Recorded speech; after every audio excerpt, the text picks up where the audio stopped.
प्रिय क्रांती मित्र हो, जय भीम, जय अशोक, जय संविधान, जय भारत। तथागत गौतम बुद्ध यांनी 2500 वर्षांपूर्वी जगाला बौद्ध धम्म दिला. बौद्ध धम्माच्या माध्यमातून समता, स्वतंत्र, बंधुत्व, लोकशाही आणि विज्ञानवाद तथागत बुद्धांनी जगाला प्रदान केला. विज्ञानावरती आधारित असणारा धम्म, जगातला एकमेव धम्म म्हणून बौद्ध धम्माची संपूर्ण जगात लोकप्रियता आहे, ख्याती आहे. बौद्ध धम्माकडे जगातले सगळेच विचारवंत, जे धर्मनिरपेक्ष विचारवंत आहे, ते सगळेच विचारवंत बौद्ध धम्माकडे आकृष्ट झालेले आहेत, आकर्षित झालेले आहे. अशा वेळेला भारतामध्ये सुद्धा बौद्ध धम्माची एक प्रचंड लाट पसरली. त्यात आश्चर्य वाटण्यासारखं काही नाही. बौद्ध धम्मानं कर्मकांड नाकारले, अंधश्रद्धा नाकारली, पाखंडवाद नाकारला, जातीभेद नाकारले आणि डोळसपणे जे स्वतःला तुम्हाला अनुभवता येईल, जे तुम्हाला तुमच्या सदसद विवेक बुद्धीला जे पटेल ते स्वीकारा, असं जाहीर आवाहन तथागतांनी केलं आणि ते मानव समूहाला पटलं. या जगातला सर्वाधिक मानव समूह आज बौद्ध धम्माचा अनुयायी बनलेला आहे. जगाच्या पाठीवर जे कोणते देश आहेत, त्या प्रत्येक देशामध्ये तथागत बुद्धाचा धम्म गेलेला आहे. भारताच्या मातीमध्ये हा धम्म जन्माला आला. साहजिकच भारताच्या मातीमध्ये त्याची पाळं मुळं ही खोलवर रुजलेली आहे. या बौद्ध धम्माला नष्ट करण्याचा प्रयत्न या देशातल्या धर्मांधवाद्यांनी, जातीवाद्यांनी, पाखंडवाद्यांनी केला. परंतु बौद्ध धम्म असा धम्म आहे की त्याला तुम्ही कितीही नष्ट करण्याचा प्रयत्न करा, तो नष्ट होत नाही. तो पुन्हा पुन्हा वरती येतो. गेली 2000 वर्ष बौद्ध धम्माला गाडण्याचा प्रयत्न ह्या नात्या माध्यमातून करण्यात आला. परंतु बौद्ध धम्म हा विचार देणारा धम्म असल्यामुळे, हा विचार आहे तो धम्म, म्हणजे तो कोणी एखादा पाखंडवाद सांगणारा, अंधश्रद्धा पसरवणारा तो कुविचार नाहीये. तो एक महान विचार आहे. विचार कधी मरत नसतात. तथागत बुद्धांचा धम्म हा एक महान विचार आहे आणि हा विचार आज तागायत जिवंत आहे. तो जिवंत ठेवण्याचं काम या देशातल्या संत महात्म्यांनी केलेलं आहे. तुम्ही संत तुकोबांचे अभंग पहा, तुम्ही संत नामदेवांचे अभंग पहा, सनाई संत सोखाम्या, कोणत्याही महान व्यक्तींचे तुम्ही अभंग पहा, त्यांचे विचार पहा. कबीरांपासून संत रविदासांपर्यंत, महात्मा बसवेश्वरांपासून महात्मा फुलेंपर्यंत हर एक ठिकाणी तुम्हाला फक्त आणि फक्त बुद्ध धम्माचेच विचार दिसून येतील. आणि ह्या भारतामधल्या, महाराष्ट्रातल्या संतांवर बौद्ध धम्माचा, तथागत बुद्धांच्या विचारांचा प्रभाव होता, प्रचंड असा प्रभाव होता. आणि त्या प्रभावातून वारकरी पंथ जन्माला आला. वारकरी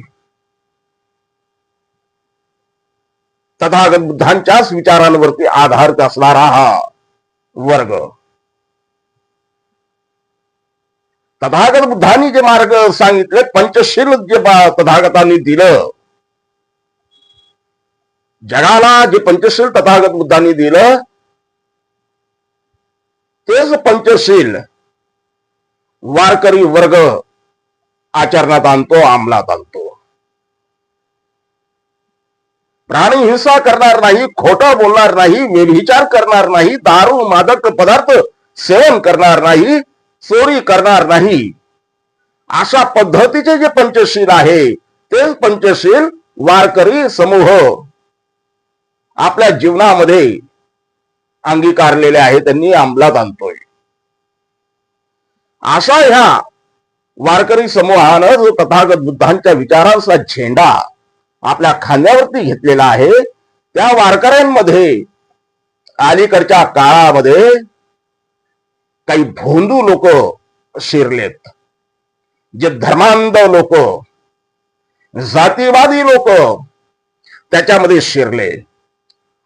हा जाहीर आरोप राष्ट्रवादी काँग्रेस पक्षाच्या शरद पवार गटाने फक्त केला नाही, तर त्या भोंदूंचे नाव सुद्धा जाहीर केली. 20 भोंदूंचे नाव त्यांनी जाहीर केले. आतापर्यंत आणखीन काही भोंदूंचे ते नाव जाहीर करणार आहे असं त्यांनी जाहीर केलेलं आहे. जिथं वारकरी समूह हा एकात्मतेचं दर्शन घडवतो, जात पात धर्मभेद तो मानत नाही, तिथं या नफरतखोरांनी जातीच्या भिंती निर्माण केल्या. आणि त्यामुळं यांचा समाचार महाराष्ट्रातली जनता घेणार. महाराष्ट्रातली जनता सक्षम आहे, विज्ञानवादी आहे. ती ह्या पाखंड्यांना, या अंधश्रद्धा निर्माण करणाऱ्यांना वारकरी समूहात शिरून नफरत निर्माण करणाऱ्यांना योग्य तो धडा शिकवतील. तेव्हा मी या ठिकाणी त्यांचा समाचार घेणं योग्य होणार नाही, त्यांची दखल घेणं देखील मला योग्य वाटत नाही.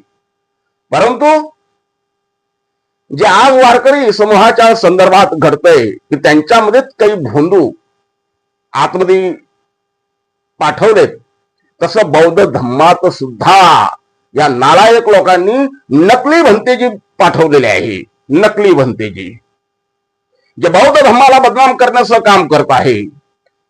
बौद्ध धम्मामध्ये येऊन बौद्ध धम्माचे भंतेजींचं चिवर अंगावर घेऊन हे नकली भंतेजी तथागत बुद्धांच्या धम्माला विकृत पद्धतीनं जगासमोर सादर करत आहे. कर्मकांड त्यांनी त्या धम्मामध्ये आणलेला आहे.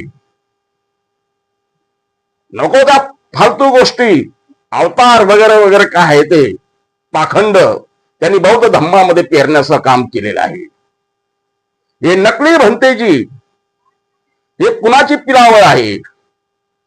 हे काही नकली भंतेजी जे आहेत ते जाहीरपणे संघाची भलामण करताना दिसतात. संघ कोण? RSS. ते RSS ची भलामण करताना हे पाखंडी दिसत आहेत.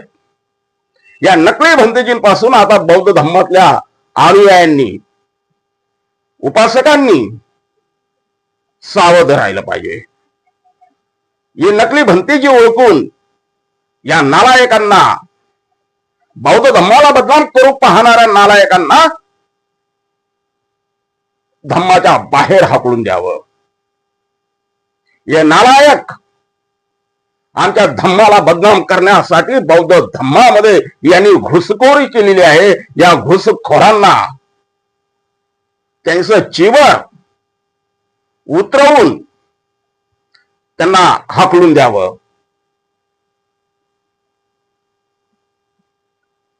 बौद्ध धम्मामध्ये ही नीच घुसखोरी आम्ही कोणाची होऊ देणार नाही. बौद्ध धम्म हा जगाला समता, स्वतंत्र, बंधुत्व शिकवतो, लोकशाही प्रदान करतो, विज्ञानवादी बनवतो. त्याच बौद्ध धम्मामध्ये पाखंड पेरण्याचं काम, अंधश्रद्धा पेरण्याचं काम हे तीनपाठ नकली भंतेजी करत आहे. आणि ह्या तीनपाठांमुळे, या बदमाशांमुळे आमचे खरे भंतेजी बदनाम होतोय. आणि या नकली भंतेजींच्या बदमाशगिरीच्या माध्यमातून आमच्या बौद्ध धम्माला बदनाम करण्याचं षडयंत्र आखल्या जात आहे. बौद्ध धम्म कर्मकांड पाळतो, बौद्ध धम्म अंधश्रद्धा जोपासतो, बौद्ध धम्मामध्ये असं होते, बौद्ध धम्मामध्ये तसं होते. ज्या ज्या म्हणजे अघोरी पद्धती आहे किंवा ज्या नीच पद्धती आहे त्या बौद्ध धम्मामध्ये आहे, असं या नकली भंतेजींच्या माध्यमातून ते करून घेतात आणि जगाला दाखवतात की बघा, बौद्ध धम्मात देखील हा पाखंडवाद आहे. आणि म्हणून आम्ही या व्हिडिओच्या माध्यमातून बौद्ध उपासकांना, भीमा अनुयायांना जाहीरपणे आवाहन करतो, या नकली भंतेजींना ओळखा. यांनी घुसखोरी केलेली आहे, ज्या पद्धतीनं वारकरी संप्रदायामध्ये नकली कीर्तनकार घुसवलेत, त्या पद्धतीनं आपल्या बौद्ध धर्मात देखील यांनी नकली भंतेजी घुसवलेले आहेत. ते नकली भंतेजी आता बाहेर काढण्याची शोध मोहीम आपण सगळ्यांनी हाती घेतली पाहिजे. बौद्ध धर्माला बदनाम करण्यास गेल्या 2000 वर्षांपासून विविध प्रकारे विविध माध्यमातून प्रयत्न करण्यात आलेले आहे, करत आहे. त्यातलाच हा एक प्रकार आहे. जसे वारकरी संप्रदायामध्ये नकली भोंदू घुसवलेत, तसं बौद्ध धर्मात देखील नकली भंतेजी घुसवलेले आहे. त्या नकली भंतेजींचा समाचार आपण सगळ्यांनी मिळून घेऊया. जय भीम, नमो बुद्धाय. प्रिय क्रांती मित्र हो, भीम पॅन्थर या आपल्या हक्काच्या यूट्यूब चॅनलला कृपया सबस्क्राईब करून आम्हाला विषमतावादी शक्तींच्या विरोधात लढण्यासाठी बळ द्या, शक्ती द्या, ऊर्जा द्या. कमेंट करा, लाईक करा, शेअर करा.